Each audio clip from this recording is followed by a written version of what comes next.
Sasisian pot ngi pinasum bhai phi baro shakanika channel kajungi but ngi kerman ba baro phi shat phi khlainut kan mau ban subscribe ya kanika channel but turn on your notification bell ru khanang ba phinum do yaki videos kiwingi upload lada kumno phi komya like yaki video lani phim ju yo yaki notifications hapo ka YouTube phila ban follow ru ingi hapo ka Instagram account nama ha Instagram ngi ship pente bai mala ka por lada ngi lada ban like ya ka video ka bathmai timtang ngi pe no ya kanika post ka barang shrat Thymmai hapo Shillong Meghalaya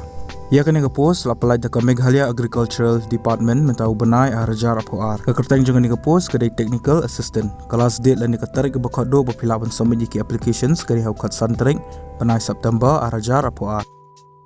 ya kanika post technical assistant ka balai ka wai ka salary la ni ka tulap ka 10,000 hak shi banai ke educational qualification ka longkum ni la dai ban pendap ya ka master's degree hak agriculture pat pideru ban specialize hak management field crops pide ban ranru ka knowledge haki computer kin kam I preference gitu ke badan experience hak research but extension